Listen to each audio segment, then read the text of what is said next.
What up, folks? Welcome to all of you who are watching this via replay, which is most of you. This is Existential Sunday. I am the host or whatever. I don't actually know what I should call myself, but I'm that thing of Existential Sunday, which is an extension of a podcast that I do. It's also by the same name. So if you're not subscribed to that podcast, you can subscribe to that podcast today. We have incredible episodes all the time. And actually, over the last couple of weeks, I've had some of the guests on the podcast on Existential Sunday who have been on the podcast. And today I have another guest that I'm going to introduce in a second. But before I do that, all of you watching live, hello, welcome. Feel free to hit that share button if you've been a part of the Existential Sunday before, because what we are about to talk about and who is about to talk about it is like worth sharing. Before I do that, hold on one second. This is, live TV, if you will. Morgan, can you turn down whatever you're doing down there, please? Thank you. So, Existential Sunday is a space for folks that are going through like some decolonizing and some deconstructing of their faith or their worldview of how they see the world. And today we're going to get into more of that with my dog, my homegirl, Alicia Crosby is here. She's brilliant. I've been learning so much stuff from her over the last year or so. So without further ado, Alicia, what's up? What's good, fam? Hey, everybody. Thanks for taking time to come hang out with us today. Hell yeah. Look, y'all don't understand. Like, Corey is my people. I be making fun of Corey on the internet. So if you've ever seen our online engagement, Corey's a whole troll, but this is whole troll. Yeah. But he's my bruh. For real. Yeah, I troll because I love. That's that's not everybody's motivation, but it is Corey's. So tell us what you've been up to, because I know, I was out in North Carolina. I was at Duke, where you're at right now. And I tried to connect with you, but I don't know. Something happened, we couldn't connect. But tell us what you're doing out there, what you're up to now. I want to hear all the things. Okay, so if I'm telling you all the things, and because I'm with Corey, I cannot tell a lie. I'm trying to get the hell out of Duke. I am tired of this place, and I will talk more about that after May 9th, 2021, when I am graduated. These people can't touch my grades. But look, Corey, you know me. Now they know me too. Yes. But I am trying to get out of Duke. I am a consultant, right? So for the last several years, I've been doing what some people would think of as diversity, equity, and inclusion work. It's really justice work, but I use language that makes sense for people. Yep. And so I'm a justice educator. I work around the country, having conversations in communities, with organizations, with corporations even, around what embodied change really looks like in their context. What else do I do? I am the BIPOC, right? Black, Indigenous, POC, spiritual care leader for the Evolving Faith Conference. Hey, fam, because I know some of y'all be watching Corey. But yeah, I do a lot. I wear a lot of hats. I'm just out here on these Twitter streets mostly, just trying to do what I can to tell my truth and stand in solidarity with siblings coming from different spaces and places, just out here, just trying to do this love work. Super dope. So why I love talking to you is because even in the introduction, the warm up, if we're in a Peloton right now, just even in this warm up right now, I'm feeling okay, we about to get into it. I love the way you move in the world, holding theology, spirituality, and practice together. And it sounds like it's all tethered to justice, right? And that you kind of go, I'm not going to have these ideas and these philosophies that don't have application to how we contend for a better world, right? Yeah. So, and so you are also a theologian. In fact, you're one of the few theologians I really trust when it comes to talking about theology. You know what I mean? I'm when I hear you, when I hear Andre, when I hear Kat Armis, when I hear folks like y'all talking about theology, I'm okay, I want to engage in that, right? So you're also doing theology work at Duke right now. Yeah. My sweet spot is talking about religious trauma. But like when I'm telling you I'm trying to get out of a Duke, the reality is I knew that I was going to be focusing on religious trauma, religious violence, and its function. I did not anticipate how much Duke would come to play in my own story. And so when you hear me talk with glee about leaving, it's because I see how injurious seminary spaces are to people, but particularly ones that are deeply entrenched in keeping power and not sharing power. And Duke is a place that is storied, it's legendary, but know that legends come with infamy for some of us because of the identities that we hold. Yeah, for sure. So, okay. One of the things that I most like resonate with you talking about, right? And I don't even know that I've actually heard you even do like a full-on explanation or talk about it, but you talk about the role that the ancestors play in our faith, in our spirituality, right? And so like a lot of times I'll be praying or meditating or whatever, and like think about the ancestors. In fact, when I think about how much white supremacy is infiltrated, I shouldn't say infiltrated, started this Western evangelical thing that we're seeing. One of the ways that I contrast it is thinking about this idea of the ancestors, which I believe has roots in Africa for us. So for us, could you talk a little bit about like that part of spirituality that like seems that I think to an average Western evangelical is like, oh my gosh, that's mysticism and new age voodoo stuff. Like could you talk about that? And just in the way that like why it's so rich to you and I'm receiving from you that it's rich. Could you talk about that for a little bit? Yeah. So one thing that I will do for those of you who are coming out of that evangelical pocket is name that, like, even if it feels like new agey and mystical and like and like kind of evidence of voodoo, like that's fine, because those are like valid, beautiful traditions that our people have held for a while. Not the new agey stuff. That's like more like on the white people vibe. But voodoo and hoodoo for those of us who are like Black American. And mysticism, I mean, that's all throughout the Christian lineage. Like, get to know your history, fam. But that's just what it is, right? It's knowing your history. How the hell you going somewhere and you don't know where you came from? And part of knowing where you come from is understanding where your ancestors have been. And so, like, I've been doing increasingly more ancestral like practice. So I'm still like new at this, right? So when I'm talking, I'm not talking like I have like 10 years of study. Like I've been doing this maybe 2 years. Corey gonna have me cry. Part of what makes me get deep into this ancestral work is not having my grandma anymore. Like I miss Bernice Smith so much every day of my life.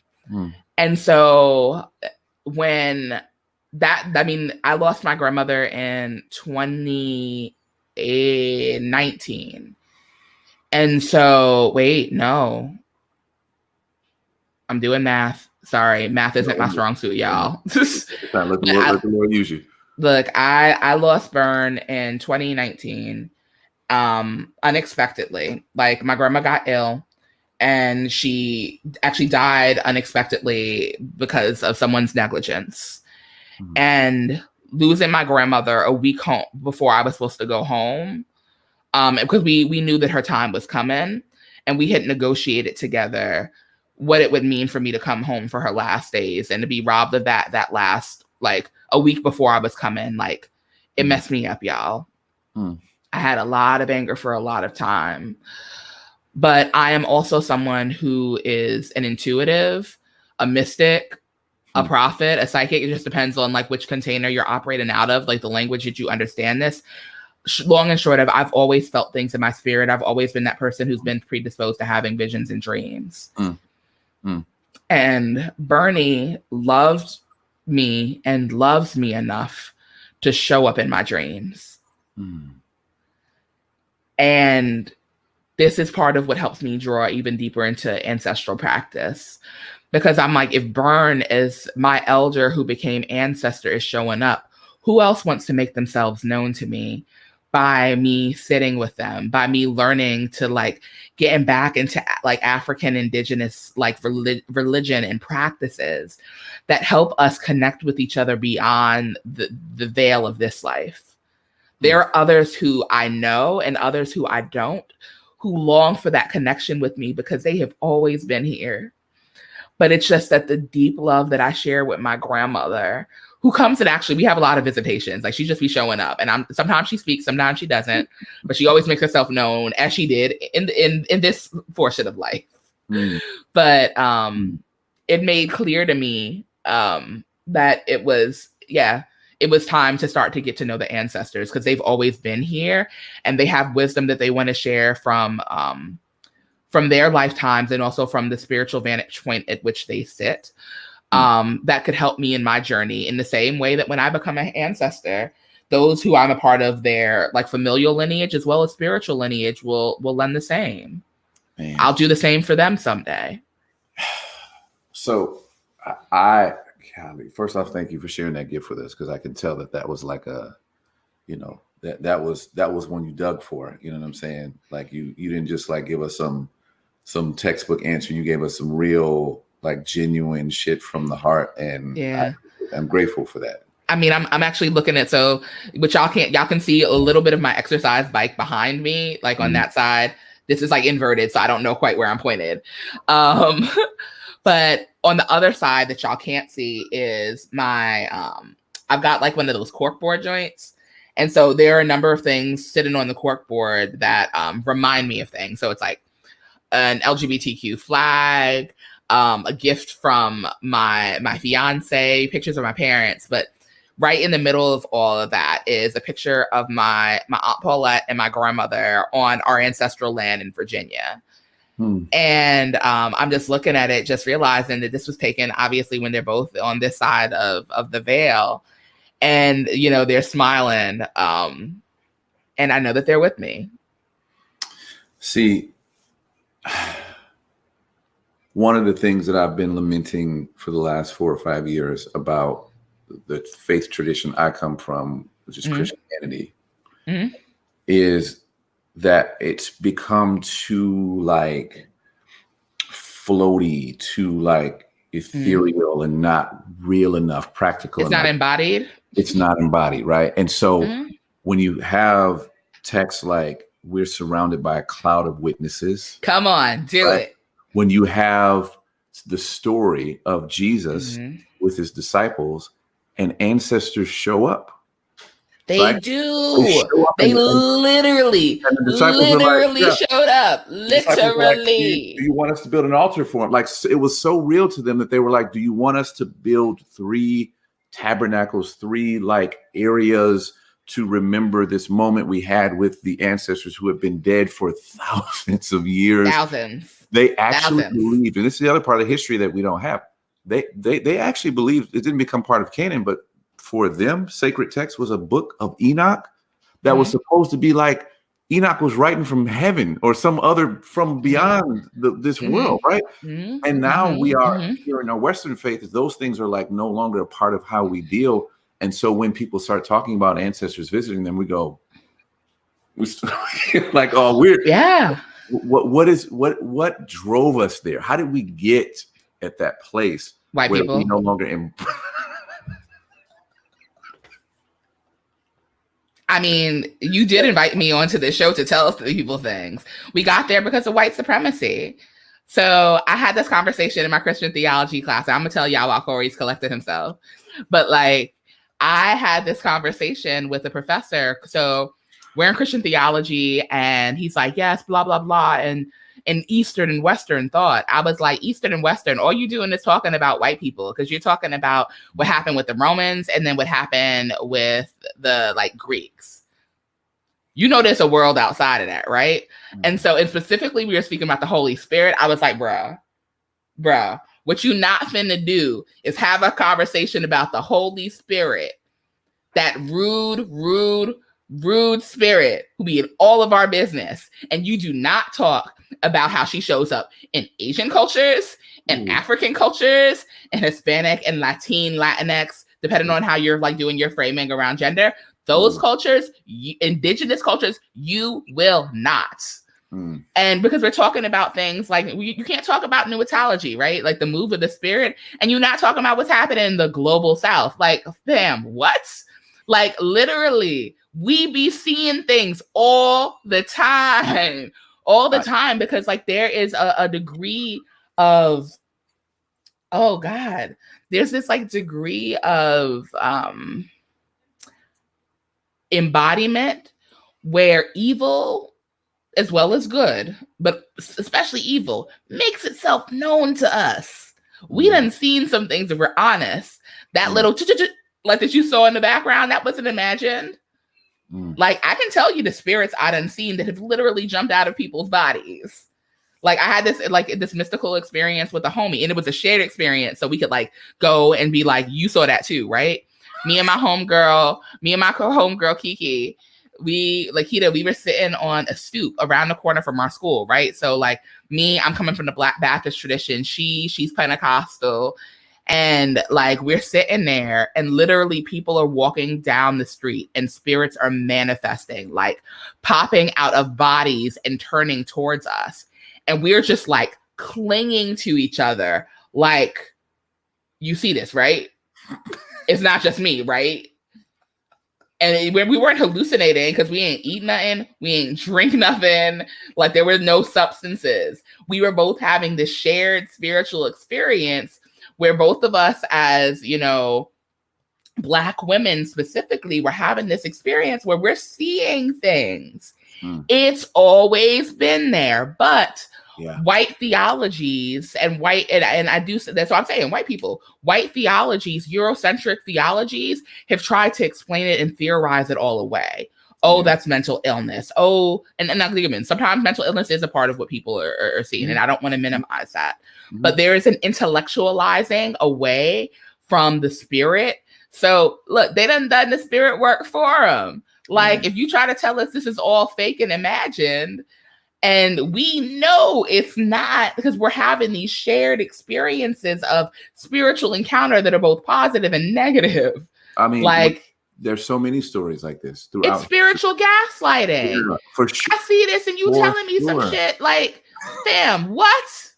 Throughout history, there's been like, I remember there was a story I read about a really beloved rabbi in New York City that like had passed away, and two different people inside their temple saw him. Two different people said, I saw him there. I've heard stories of people who, when their loved one passed away, simultaneously at home, the dog is barking because like they feel like they sense, they see, like, we know that this stuff is happening. And you're right, it is spiritual gaslighting because this is something you can't control. And anything that white supremacy can't control, they're like, well, we got to scramble to figure out how to either move people away from that, or we have to figure out a way to explain it in a way where we still keep control of it. But what you're talking about is like the spirit being in control and us responding to it. And that's what the whole thing is supposed to be about to begin with. For those of us who choose to be spiritual or interact with spirituality, I should say. But the other thing, the reason I wanted to talk to you today, okay, this is what, well, I want to talk to you for this reason, multiple reasons, but one I've been really excited to talk to you about is this whole, I'm going to take a deep sigh because it's really serious, but also pop culture-y. So we know we dance with that tension. Is Kirk Franklin. Yeah. So Kirk, you know, for those of you who don't know, Kirk Franklin's a gospel singer. He had an altercation with. Pause. Kirk Franklin is not a gospel singer. Kirk Franklin is the Flavor Flav of the gospel world. Kirk Franklin is the most famous hype man on earth. He's more Diddy than Flavor Flav because he's writing and producing. And fair. So he's the Diddy of the gospel world. He's incredibly famous, globally acclaimed, but that man don't sing. He doesn't. He should not sing. He should. So he's a gospel artist, and he's got this strained relationship with his son. His son, 32-year-old son, released a video of audio of Kirk just going off on him. Black folks, all kind of Black folks from all different traditions have ran to Kirk's defense saying, ain't nobody ever talked to you like that. We got too soft in this generation. I did a lot about it. I went live about it. I would love. It was a really good live. Y'all need to go watch it. Thank you so much. I would love to hear your perspective on this because you really do, again, from that place of looking at spiritual trauma, you really do bring an incredible perspective that I think we need to hear about this particular situation. Whew, okay, so let me crack my neck. Loosen up. So this has actually been a hell of a week. So and the ball's not done rolling yet. So just so y'all know, like y'all are watching this joint live. We're recording this and the week still is not done yet. And I think that's an important thing to name because more things keep coming out. But to connect it to a larger picture, I think that the Holy Spirit is up to her good work right now. And by that good work, I mean that she's exposing things and exposing people and making clear that there are inconsistencies with word and deed in a way that has not quite been explored in other seasons in the same way, because there are tools and resources and community that are available and that are being taken hold of in order to help people more sustainably navigate these conversations. So I will preface anything that I'm about to say with that. Now, Kirk Franklin.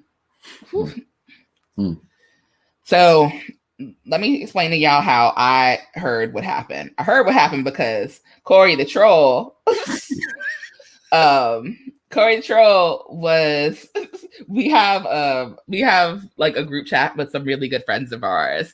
And Corey the Troll is like, what y'all think about this? And I'm just like, this Negro. So I had seen something happen, Corey. You don't know this is the case. I had seen something happen, but I very intentionally was avoiding it.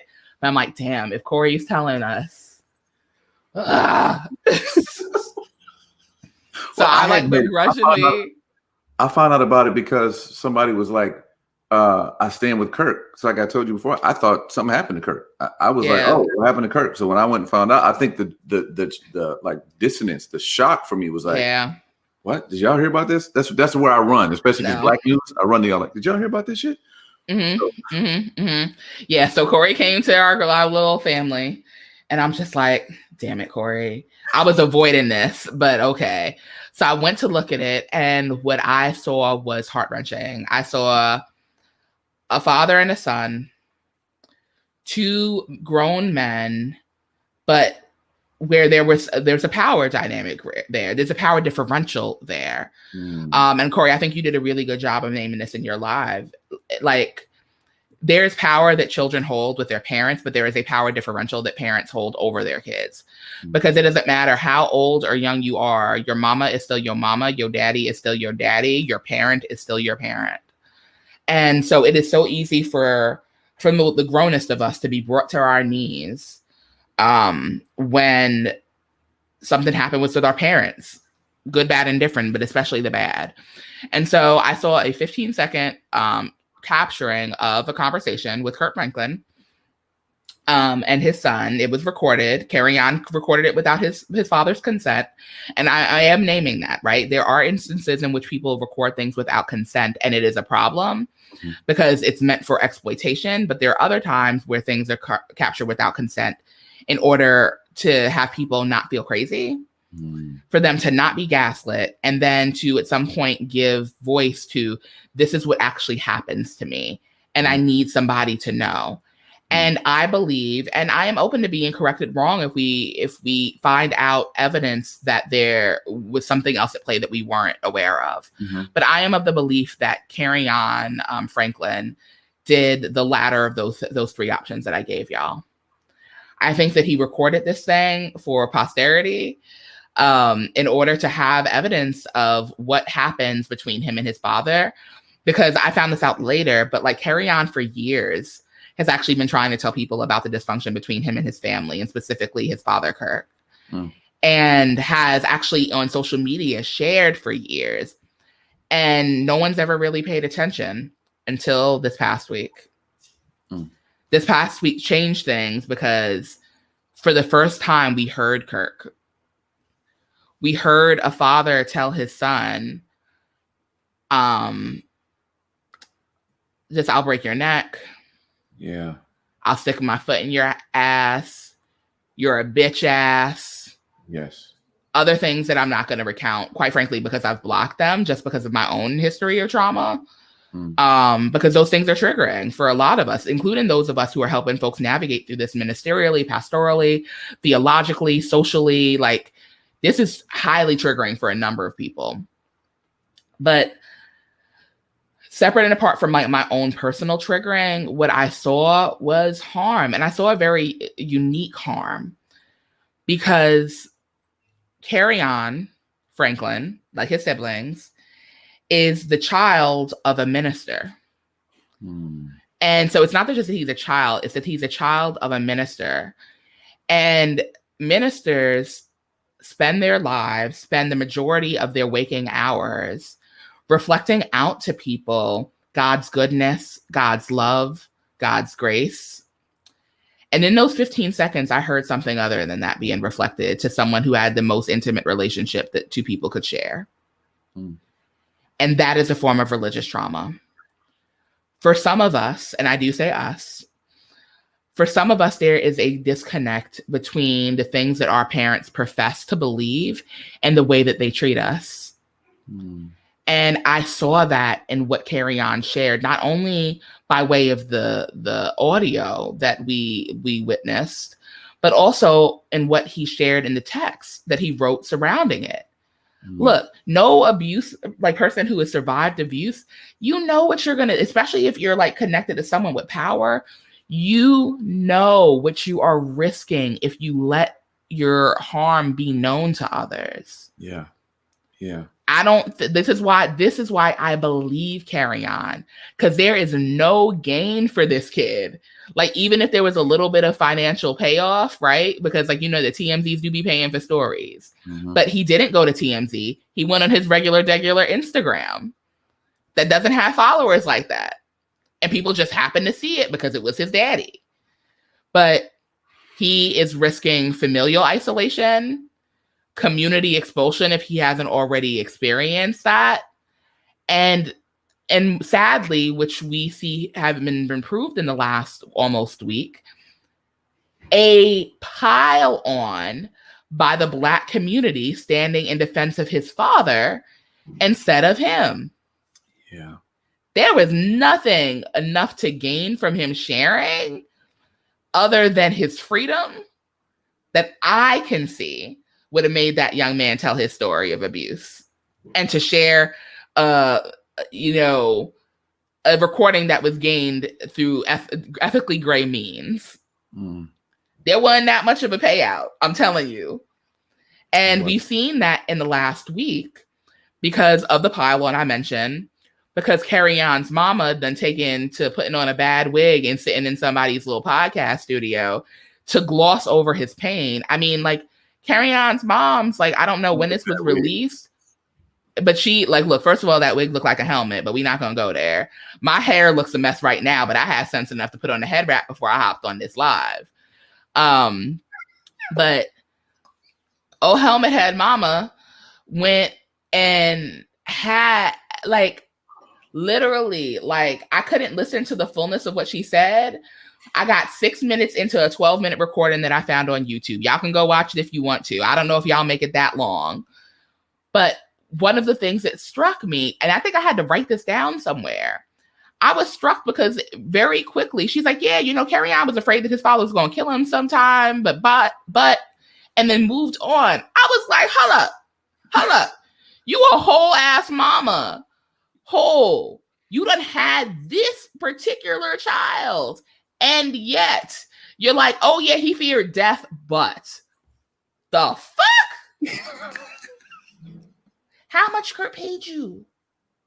Is your ex-spouse support that deep? Is the preservation of this man's pocket that meaningful for you to say, my child feared death, but?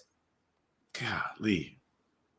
How do you even fix your mouth to say that sentence? And how, see, Alicia, this is where my problem comes in. Because I expect that there are bad actors who masquerade as good actors all the time. I expect that there's going to be Fox News pundits. There's going to be a Donald Trump. There's going to be we don't speak of on this platform. I expect there's going to be those folks.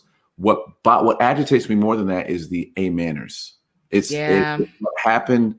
It's that his mom can say that, and that there will be people who go, yeah, that doesn't strike people as There's something really wrong with that. Wrong. And even if like, and that's the thing, and this is part of why I appreciate your live so much. We don't know their family dynamics. We don't. It's not our business. But what is our business is that there is question of the integrity and of the ministerial disconnect of somebody incredibly famous for speaking about a message that was not showing up in the lives of their actual factual child. Like, I've gone through my own, like, my own history of like family challenge is complicated, and there are things I have consent to say and things that it will not serve me to say. But I'll give an example of this. There are a lot of things that I've gone through with my parents I've never feared for my life with my mother or my father. Never. Have I feared that they would be emotionally abusive? Hell yeah. And I've told them to their faces. Have I feared certain types of reactions? Yes.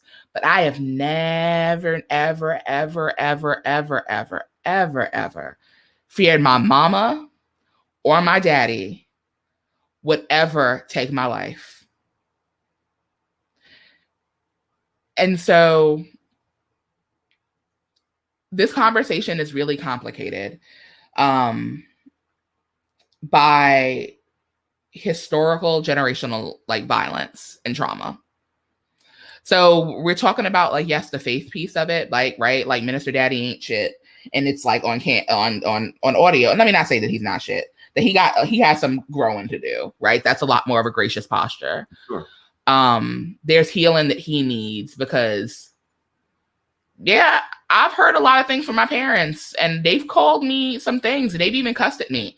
But like what Kirk did in that 15 seconds, that's not been my reality. I've never had that reality ever. You know, I've had some stuff with you know my dad who adopted me, who's no longer with us. So I don't talk about that a lot because he's gone on to glory, and I don't want to. You know what I'm saying? I don't want to put stuff out there and dishonor his memory. But I've had some stuff, but it was never. It wasn't that. Yeah, it was never like where he took my soul from me. Like what I heard from Kirk. Yeah. And so, I mean, we could talk about that forever, man. I think I love how you framed it. I love how you talk about, again, like I said in the beginning, I love how you talk about these things. There's a faith component, a spiritual component that you bring that I think is important. And there's a historical component. And I just want to briefly touch about that, or touch on that rather. So we can never get too far from we can never get too hoity-toity like in these conversations and just ground ourselves so much in the present that we don't look to the past. Black folks have experienced the violence and trauma and generational trauma of enslavement. And when I say Black folks, I don't just mean Black Americans. Because not everybody having this conversation is Black American. Some of y'all were left back on the continent, right? Because y'all are like African. So y'all was still back on the continent and know the trauma of us being robbed, like of families being stolen, for your family line being disconnected. So that's the entry point into this conversation. Some of y'all came up in the Caribbean and South and Central America when those different European slave ships dropped you off at different ports. And some of us are, yes, here in the Americas. So this trauma of enslavement isn't just ours to bear. And we'll talk about like our European siblings, like they're also a part of, or like our Black European siblings. They've also experienced it differently.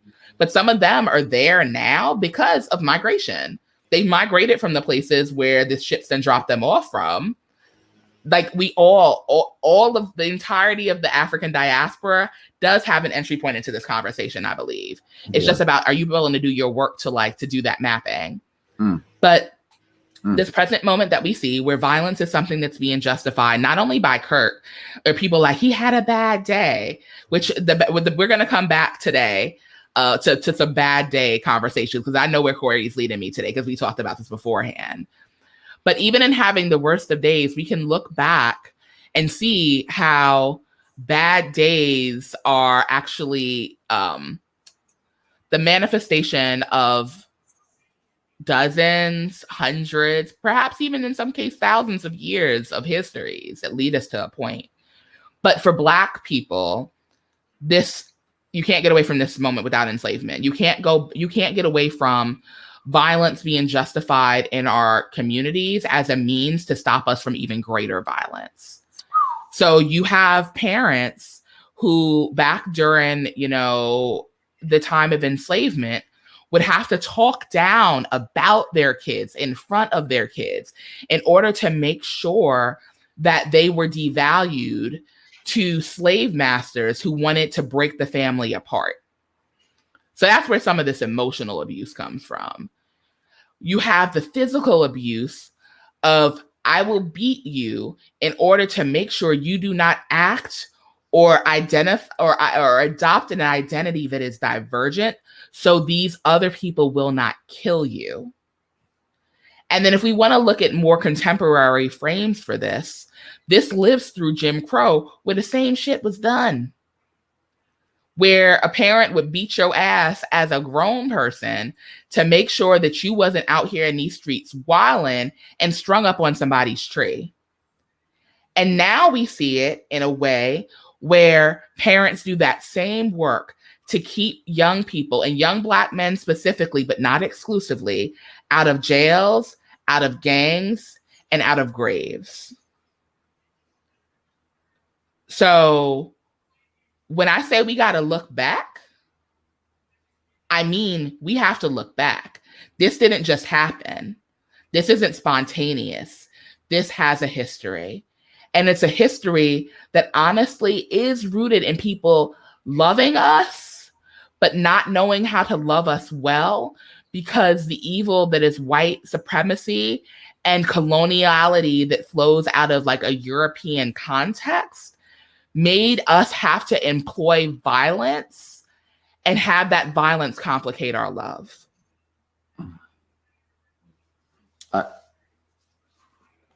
I mean, first of all, if you are watching this and you haven't hit the share button, I'm not sure, like, you need to hit the share button. I don't even know what to say behind it, because that last portion of what you just said, I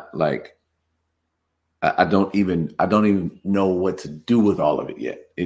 But I feel it in my body. All you can do is sit with it, fam. Like when I was listening, like I've paid attention and looked for patterns. And some of this has come out of conversations with homies. Some of this has come because of, honestly, revelation of the Holy Spirit and that communion with ancestors. Like there's some ancestral work specifically that I've done within the last few weeks that helped me understand that some of the abuses that for instance, my father went through, my mother went through at the hands of like my grandmother, great grandmother, other grandmother, women who I love, happened because of their own abuses and them trying to quote unquote save them. I've felt that as a parent, man. I think that's part of what's so heavy, is that when you named that, and I sat with my own parenting, I thought, the reaction to quickly correct, raise your voice, it's fear.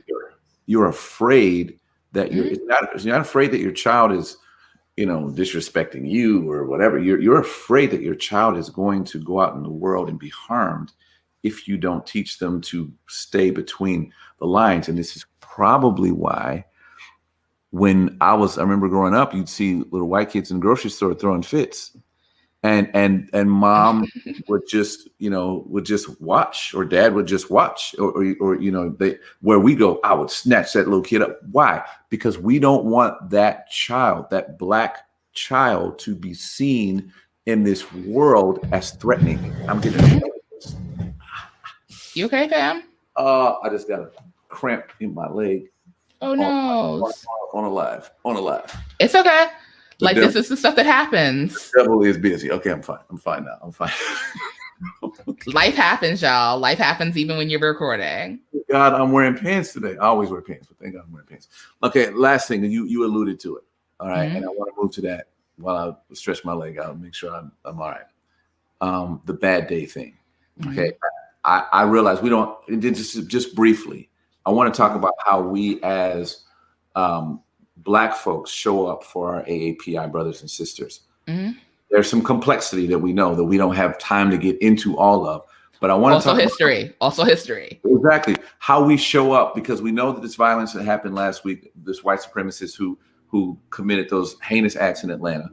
There's like sex work. I mean, there's so much stuff that comes up in this whole thing. So with however long you need, just knowing that like we're at 40 minutes now, people are loving the conversation, I'm sure. So like it is what it is. But yeah, I want to land here because of that, because of where we are in society and what just recently happened.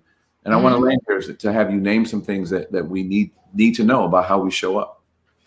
So part of knowing where you need to show up, step number one, know your biases, because they exist. Promise they do. Promise they're popping up in this moment.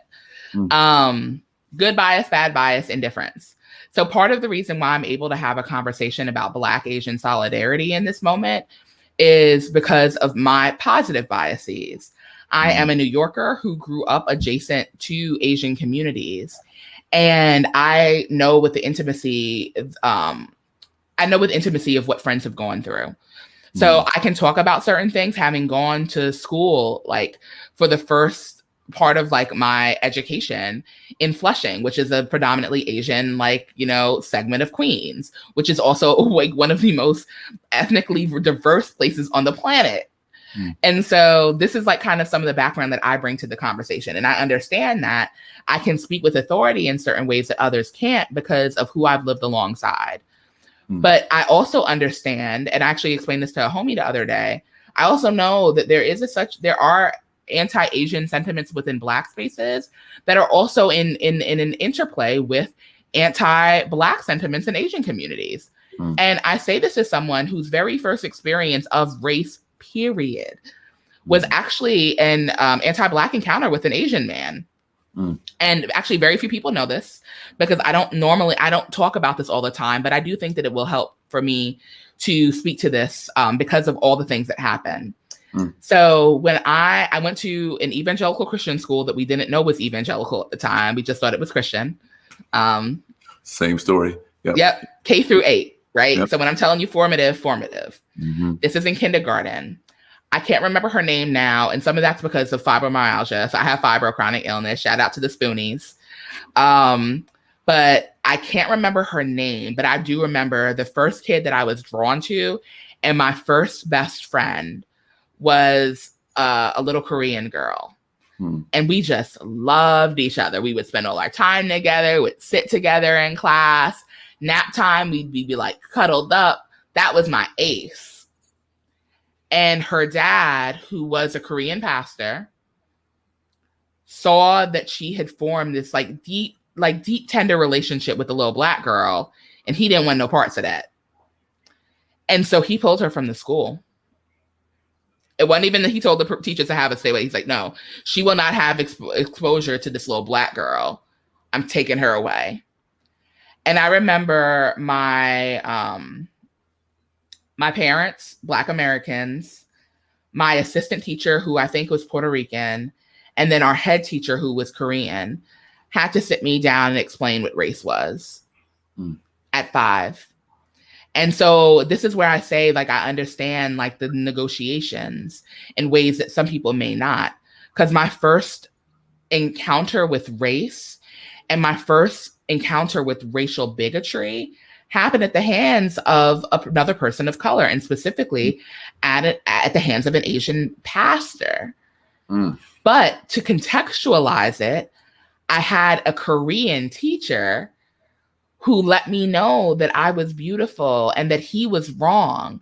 And my, the Puerto Rican, assistant teacher and my Black American parents stood in solidarity and with me, who was just missing my friend, and I didn't understand why. And so yes, I have the positive, but I also have the negative. So I see where anti-Blackness and anti-Asian sentiments come into play, just in my own personal story. And so all that being said is we have a really interesting history with one another, right? Asian and Black communities in the United States that predates all of us being in the States. Because you got to deal with propaganda that came out in Hollywood that was played in movie theaters, where people learned English in their countries, you have to deal with war. Oh my God, do you have to deal with war? Like, what does it mean? And we saw a little bit of this in Lovecraft Country or County. I never know if it's country or county. I think it's country. Always, yeah. But I never remember if the R is there or not. But we saw a little bit of this in some of the storyline, right? Like we saw where there was some anti-Black, but specifically anti-person, but it was anti-Black bias that came into play because of the way that anti-Asian bias manifested itself through war, an imperial function of the United States of America. And so, and that's only so, like, in order to understand this present moment that we're in, you got to go back to, like, to honestly, to have a good conversation, you have to at least go back to the 30s and 40s. At least. You could probably go further. Actually, there is room to go further, but to really have a good understanding of like what is going down, you got to go back then. You got to, and you also have to look at the function of whiteness. Black men didn't walk into these wars. They were sold, you know, freedom, like a freedom narrative to like get out from underneath debt, to get out from underneath, you know, sharecropping and whatever. Went to war thinking they were going to get GI Bills and educational credits and like land grants and what have you, and trying to like get out from the oppressive thumb of whiteness in this country. But that meant that they were the soldiers that people saw in others. Conversely, the white propaganda machine like was having these negative images already that were present in films even before Black people landed on other people's shores. And then in whiteness, and I'm not going to say white people because it's the culture of whiteness that told the lies of Orientalism that fetishized these women for a long time. Like this predates like all of even our contact with one another. So we got to blame white supremacy for what's happening in this moment. And some of what's happened, and this is where I'd use the bad day terminology on purpose, because you had this bullshit ass press conference down in the Atlanta metro where one of the police who sold anti-Asian, like literal propaganda, like apparel. He had a whole shop where he was selling racist ass clothing, but where he got up there and talked about he had a bad day. And this was really about sex work. Okay. And if it was, do sex workers not deserve the right to live? But let's also talk about how y'all be sexualizing Asian women in a number of different ways. We want to talk about porn and all the categories of porn that is just Asian. We want to talk about like, you know, the ways that we, you know, diminutize, you know, Asian women and talk about their subservience where people think that they can exert their will over them. Y'all want to have those conversations? Because this shit been old. Don't act brand new. Yeah.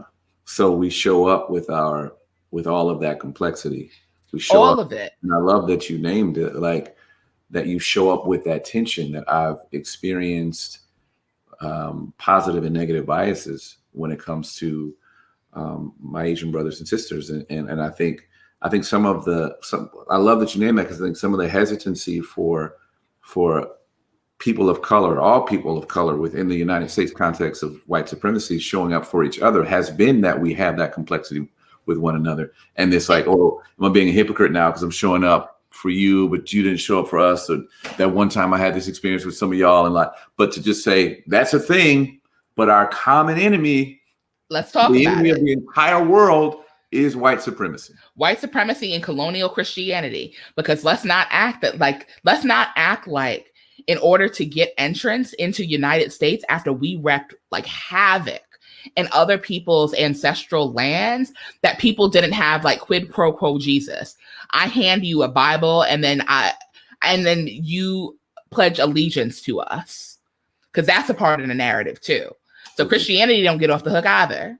I gotta get you right. I can't have you making this much sense for this long. I gotta get you right. Like shout out to my boo Angie Hong, aka one of my bridesmaids, aka one of my best friends, because Angie specifically told me, and this is a part of the conversation she and I are having as like sisters, but specifically as two women who do anti-racist work from two different perspectives. She's like, Alicia, do you understand that in Korea, when we were coming over, when our grandparents were making their way over, that they were forced to convert to Christianity. They had to give up ancestral religious practice to gain entrance into the United States. I was like, say what now? And she's like, yes, sis. She's like, they handed us Bibles and told us this is what you finna believe. So we can't get away from like who the adversary actually is. Yeah. So when we're looking at, and you know, like, think about how like, and like, it's so interesting. It's what's interesting to be a spiritual leader over a global network of people of color. Yeah, y'all. We just be going through the same shit by different names. Because you're not going to sit here and tell me that assimilation isn't the same fucking thing as respectability politic. It's the same thing. It's just that we use these words in different contexts. But they've been doing the same things. Whiteness has been bearing down on us in very similar ways. And right now, I have so much empathy for my Asian siblings because they are dealing for the first time after being rendered invisible, hypervisibility. And it is a shock. It's like being in 100-degree weather and then being dunked in ice water. Wow. They are gasping. They are trying to breathe. And this is, you know, also we got to talk about, again, the role of elders and ancestors. So when there's been ancestral like hate that's been fueled by others, that is manifested in the words of our elders, and honor is so deeply a part of our cultures, you got to figure out like how to have a conversation about justice that doesn't have you betraying your family. Or if you do it in a way where you can still honor that they did the best they could with what they had. We all go through this. We're all doing this decolonial, deconstructive work on levels. It just looks different because the visibility factor is different. Part of where I feel as a Black woman to speak so strongly to this in our context is because even though we're all struggling and floundering underneath the like yoke of white supremacy right now, as a Black person, I have the hypervisibility that serves as cultural currency right now because everything in the US is seen in a Black-white binary. So I can take my oppression and my subjugation and use it for y'all's benefit because one, I know what hypervisibility feels like. And so there's some instructive, you know, elements that I could share with folks should they ask. But also, I know that if you are not white or Black in the United States of America, people tend not to speak about your struggles. Or if they do, it comes out through a very particular and convenient narrative. So even in speaking about some of the anti-Blackness that's happening in our news cycles right now, oh, again, shout out to Angie Hong. So we've been seeing a number of, outside of, you know, the horrific murder of these blessed and precious sisters whose names we're just finding out today.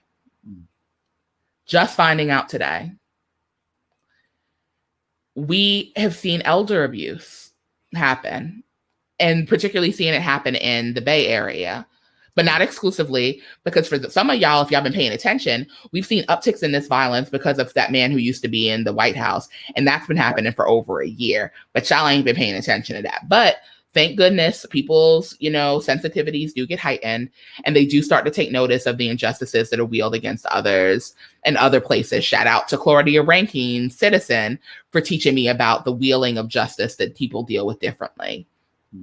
But one of the narratives that's particularly concerning is there was an elder who was hurt a few weeks ago by a Black man, an Asian elder, hurt by a Black man. And it was a convenient but patently false narrative to say that this was an anti-Asian hate crime because this man was hurting vulnerable people, period. There were other victims of many different other like ethnic and racial backgrounds, but that's not the story that was convenient for somebody to tell.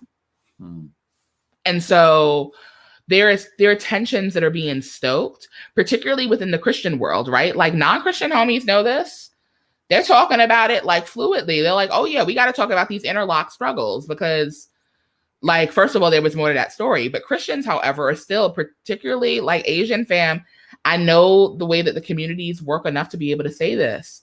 There still is the filter of like, of whiteness that runs oftentimes through the churches because of the impulse and the pressure to assimilate. Yeah, for sure. And so that shapes what you're hearing. It does. And I'm telling you this as a sibling who loves you, who's seen it, who's bore witness to it, who has come alongside in solidarity and in liberation work with communities trying to divest from this. I know the invisible hand of whiteness that is present in churches and in communities because I've unseen it. Yeah. I will never talk on what I don't know. I never will, because you can't speak with authority on things that you don't know nothing about. Facts. Without hubris. People do it. Yeah. People do it. Stuff you've not tasted and seen.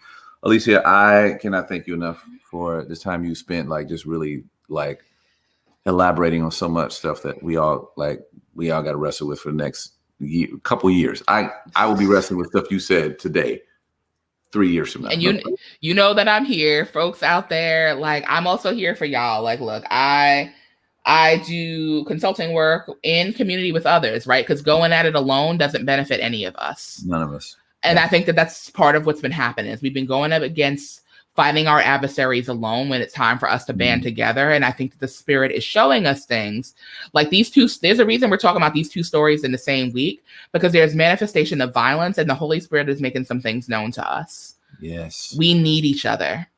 100%. And so should you need support, I got y'all. Just find me.